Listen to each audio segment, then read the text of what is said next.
Good morning, everyone, and welcome to the PivotBoss pre-market video for Wednesday, August 25th, 2021. I am Frank Ochoa, aka PivotBoss. Here's a look at the daily time frame of the ES. Right now, the ES is sitting within a very narrow two-day range. The previous session didn't have a whole lot of range, and today you can see is basically the same, 11.25 points here today so far. That is 26% of average range over the last 10 sessions. So again, right now, just very narrow. Today, 11.25 points. Yesterday's range was all of 15.25 points. So again, very narrow two-day range here. It has developed at highs. The idea here is, typically speaking, when you have a narrow range, you tend to test both sides of the range in the next day. We've already rejected off the lows here in overnight trading. Perhaps, again, fading the edges with an upward bias remains the path forward for this one. So again, taking a look right down here, we'll go on a two-day range basis right here, and this gives us, the quantifies for us the two-day range that we're seeing. Basically, it's 15.75 points is the two-day range. There it is right here, very narrow, and that's the two-day range. 81 points of potential expansion could be seen soon, and overall everything continues to be to the upside. And this happened recently, where after this big push here, it rallied and then it sat still for the next 8 or 10 sessions before drifting higher. So we could continue to drift sideways here, especially ahead of Friday's Fed Chair Powell. We could be looking at a holding pattern here ahead of Fed Chair Powell speaking Friday morning, 9 a.m. Central. So right now, still in the upward trending channel. We may see some sideways, maybe another pullback to begin next month, followed by a continuation higher until proven otherwise. All right, let's take a look at the NQ. NQ also with a very narrow two-day range, 27, almost 28% of average range, just 80 points even of range, and that it typically sees 200 plus, 275 points on a two-day basis. Very strong low here on the pullback and go. That's been a very significant move.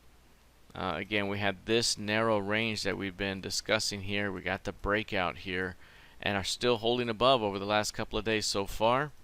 We could see a pullback as deep as 15.2, 15.1, somewhere in that zone, and still be a buying opportunity for more strength ahead. So this market remains very bullish.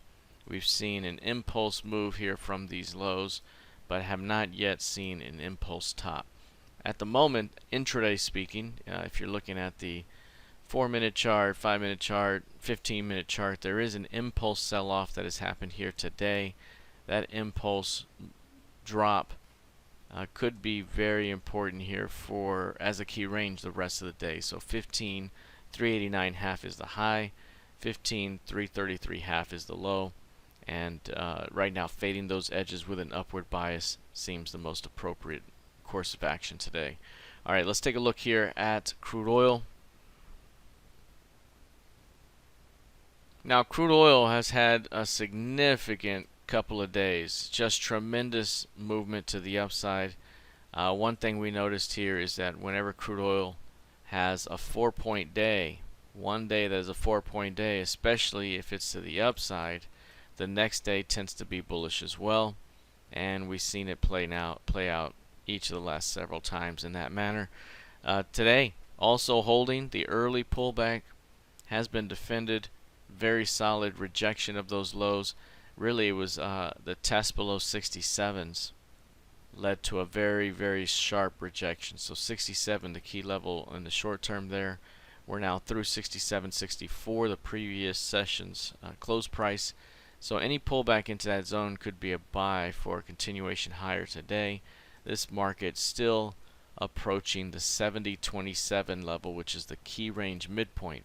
So after getting back above that key range low, 65.02, we could see a pullback and still see a continuation toward that level. So right now, everything's still pointing to 70.27. Lastly, taking a look at gold futures. Gold, for the most part, seeing strength overall, especially from that flash low. It was able to overcome 1760 again, very, very solid. And in jumping back above 1760, 1835 to 1840 is the next upside target. Any pullback, even like today, could still be a buying opportunity. Perhaps it needs a little bit more downside. Again, theoretically speaking, this thing can get still back to 1760 and still be a good buying opportunity for a push across the range, at which time we could just trade in that range before we're ready to either push higher or fail back down. So right now, 1760 still the key level. Pullback here today, and a jump back above 1798 could trigger a bit of a tail and go today. But until proven otherwise right now, again, we could pull back even as deep as 1760 and still be a good buying opportunity ahead. All right, that is it for now. We'll see how this plays out heading into the rest of the session. Good luck, trade well, and I'll see you in the trading room. Take care.